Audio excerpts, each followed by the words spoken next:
पत्नी के गांव लौट जाने के बाद मैं अकेला पड़ गया था। मेरी भी कुछ ऐसी जरूरतें थी जो मैं पूरी करना चाहता था।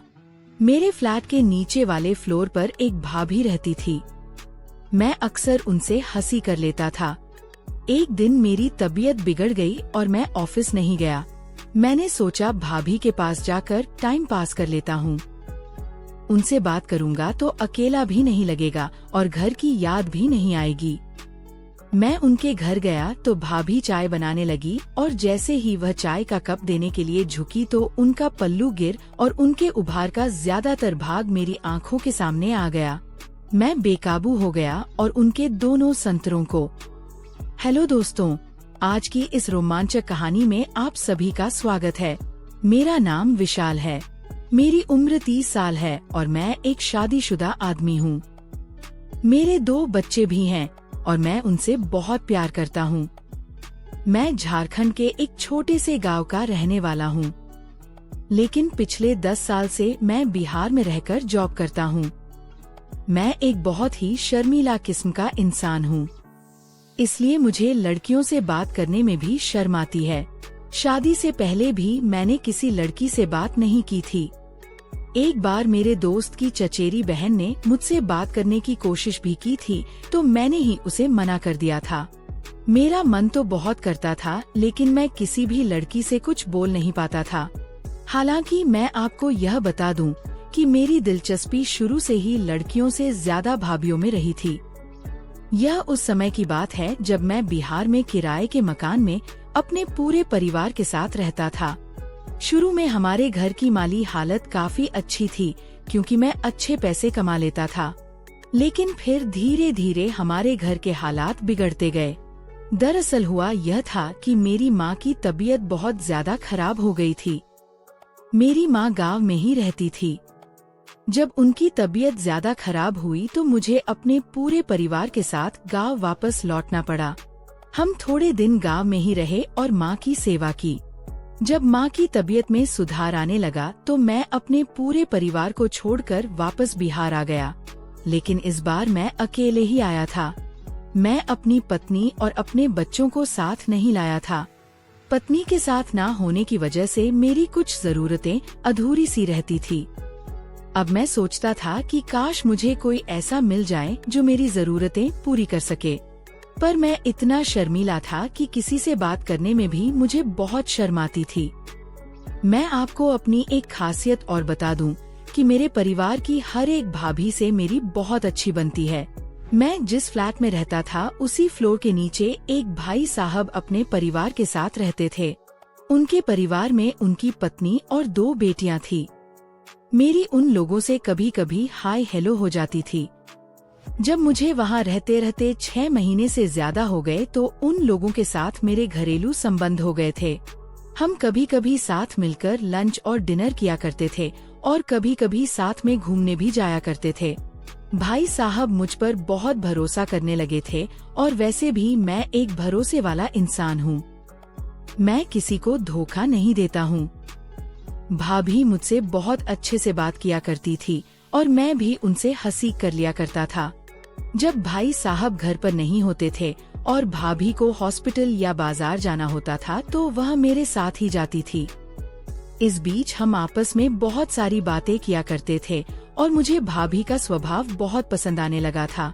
भाभी जब भी अपने घर पर कुछ स्पेशल खाना बनाती थी तो वह मेरे लिए भी भिजवाती थी। एक बार की बात है कि तबीयत खराब होने की वजह से मैं काम पर नहीं गया। भाभी की दोनों बेटियां स्कूल चली गई थी और भाई साहब भी ऑफिस जाने के लिए निकल गए थे। मैं अपने कमरे पर अकेला ही रहता था, पर जब सब चले गए तो मैंने सोचा कि भाभी के पास जाकर ही टाइम पास करता हूँ। उनसे थोड़ी देर बात करूँगा तो मेरा भी मन अच्छा हो जाएगा और मुझे घर की याद भी नहीं आएगी। जब मैं भाभी के पास गया तो वह किचन में कुछ काम कर रही थी। मुझे देखते ही वह बोली, क्या हुआ देवर जी, आज आप काम पर नहीं गए? मैंने कहा, नहीं भाभी, आज थोड़ी तबीयत खराब है और मुझे घर की भी बहुत याद आ रही है। बहुत दिन हो गए हैं, मैं अपने बच्चों से नहीं मिला हूँ और अपनी पत्नी प्रिया को भी नहीं देखा है। मैं भाभी से किसी भी तरह की बात करने में नहीं शर्माता था। इसीलिए मैंने उनसे कहा, भाभी आपको तो पता ही है कि हर आदमी की एक जरूरत होती है और मेरी पत्नी भी बहुत दिनों से मेरे पास नहीं है। कभी कभी तो लगता है कि उड़कर उसके पास पहुंच जाऊं। और इतना कहकर मैं हंसने लगा। वह बोली, बात तो आप सही कह रहे हो देवर जी, मैं समझ सकती हूँ कि आप पर क्या बीत रही है। आप थोड़ी देर यहीं बैठो, मैं आपके लिए चाय बनाकर लाती हूँ। आपको चाय पीकर थोड़ा अच्छा लगेगा। इतना कहकर भाभी चाय बनाने लगी। मैं भाभी को भी देख रहा था, वह बहुत ही प्यार से मेरे लिए चाय बना रही थी। थोड़ी देर बाद वह कुछ लेने के लिए झुकी तो उनके गोरे उभार मुझे दिख गए। वह नज़ारा बहुत ही सुंदर था और उसे देखकर मेरी तबीयत भी थोड़ी थोड़ी ठीक होने लगी थी। उनके भारी और गोरे उभार का ज्यादातर भाग बाहर झांक रहा था। मेरी निगाहें रह रह कर उनके इन कयामाती उभार की ओर उठ जाया करती थी और जब भी ऐसा होता था तो मेरे तन बदन में एक हलचल सिमट जाती थी। भाभी कहने को तो काम कर रही थी पर उनका पूरा ध्यान मेरी हरकतों पर था। मेरी नजरों का भाव समझकर वह मन ही मन खुश हो रही थी। भाभी समझ चुकी थी कि मैं क्या देखने की कोशिश कर रहा हूँ और वह भी इस बात पर खुश हो रही थी। थोड़ी देर बाद भाभी मेरे लिए चाय लेकर आए और मुझसे बोली, ये लीजिए पी लीजिए। मैंने कहा, अगर आप पिलाओगी तो जरूर पीऊंगा भाभी, और इतना कहकर हम दोनों हंसने लगे। भाभी बोली, आप बहुत ही शैतान हो रहे हो। मैंने कहा, अगर आपको अच्छा लग रहा है तो मैं और भी शैतानियाँ कर सकता हूँ। मेरी तबीयत खराब है, अगर आप मेरी बात मान लोगी तो मुझे बहुत अच्छा लगेगा। मुझे पता था भाभी का भी मन है, लेकिन वह दिखावे का विरोध करने लगी। थोड़ी देर बाद जब वह चाय का कप उठाने के लिए झुकी तो उनका पल्लू गिर गया। अब तो मेरी हालत और भी ज्यादा खराब हो चुकी थी। मैंने कुछ ना सोचते हुए उनको गोद में उठाया और कमरे में ले गया और उनसे जी भरकर प्यार किया। मैंने बहुत मेहनत की थी, तब जाकर उनको खुश कर पाया। मेरी मेहनत देखकर वह बोली, अरे आपकी पत्नी तो आपसे बहुत खुश रहती होगी। भाभी बोली, तुम्हारे भाई साहब तो मुझ पर ध्यान ही नहीं देते हैं। मैं बिन पानी मछली की तरह तड़पती रहती हूँ, पर उनका मुझ पर तो कोई ध्यान ही नहीं रहता है। वह ऑफिस से आते हैं और खाना खाकर चुपचाप सो जाते हैं। मैं उनके लिए तैयार बैठी रहती हूँ, पर वह मेरी तरफ देखते भी नहीं हैं। मैंने कहा, कोई बात नहीं, अब से मैं आपको वह सब दूंगा जो आपको मिलना चाहिए। इतना सुनकर भाभी मेरे गले लग गई। अब यह सिलसिला रोज ही चलने लगा था। मैं भाई साहब के ऑफिस निकल जाने के बाद थोड़ी देर के लिए भाभी के पास जाया करता था और उन्हें मजे दिया करता था। इन सब के बाद मैं ऑफिस जाया करता था। कभी कभी भाभी को ये डर सताता था कि मैं कहीं किसी को कुछ बता ना दूं। मैंने भाभी से कहा था, आप बिल्कुल भी फिक्र मत करो, मैं एक बहुत ही भरोसे वाला इंसान हूँ। मैं औरतों की बहुत कदर करता हूँ और मैं आपको कभी भी धोखा नहीं दूंगा। यह सिलसिला चलता रहा और हम दोनों एक दूसरे के बहुत करीब आ चुके थे। कुछ दिनों बाद हमारी जिंदगी में बहुत बड़ा बदलाव आने वाला था, क्योंकि मेरी पत्नी मेरे पास वापस आ गई थी। पत्नी के आ जाने के बाद मैं ज्यादातर समय उसी के साथ बिताता था और भाभी को बहुत ही कम समय दे पाता था। कभी कभी तो मैं उनके पास जा ही नहीं पाता था। मेरी पत्नी को शक होने लगा था कि जरूर उसकी पीठ पीछे मैं कुछ अजीब हरकतें कर रहा था। वह बोली, क्या आपको मेरी याद नहीं आती थी? मैंने कहा, भला ऐसा हो सकता है क्या कि मैं तुम्हें याद ना करूं? मुझको पता था कि उसे मेरी बातों पर यकीन नहीं है, लेकिन मैं कर भी क्या सकता था। पत्नी के आ जाने के बाद मैं भाभी के पास जा ही नहीं पाता था और मैं उन्हें बहुत याद करने लगा था। एक बार जब मैं उनके पास गया तो भाभी बोली, आप बहुत ही चेंज हो गए हो। जब से आपकी पत्नी वापस आई है तब से आप तो मुझे भूल ही गए हो। मैंने कहा, ऐसी कोई बात नहीं है भाभी, उसको मुझ पर थोड़ा थोड़ा शक होने लगा है और वह मुझको आपके पास नहीं आने देती है। मैं फिर भी आपके लिए समय निकाल लेता हूँ और आपके पास चला आता हूँ। थोड़ी देर बातें करने के बाद हम दोनों आपस में समा गए और फिर मैं ऑफिस चला गया।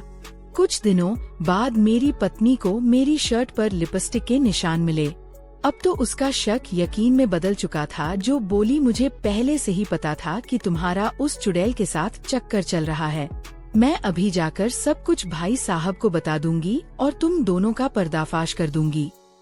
मैंने कहा, प्लीज तुम ऐसा कुछ भी मत करो, मैं अब कभी भी उनसे बात नहीं करूँगा। वह इतना गुस्से में थी कि रोने लगी और बोली, मैं गांव में आपकी माताजी की सेवा करने में लगी हुई थी, आपके बच्चों को पालने में लगी हुई थी और आप इधर मुझे धोखा दे रहे थे। क्या आपको शर्म नहीं आती? क्या ये जरूरतें हैं आपके लिए? इतनी ज्यादा जरूरी है कि आप अपनी पत्नी को धोखा दे दोगे? अरे अगर मैं इतने दिनों तक आपके बिना रह सकती हूँ तो आप क्यों नहीं रह पा रहे थे? आपने मेरे बारे में एक बार भी नहीं सोचा, अपने बच्चों के बारे में एक बार भी नहीं सोचा। अगर फिर भी आपको उस औरत से इतना ही प्यार है तो आप मुझसे कह दीजिए, मैं अभी के अभी ये घर छोड़कर चली जाऊंगी और आपकी जिंदगी में कभी भी वापस नहीं आऊंगी।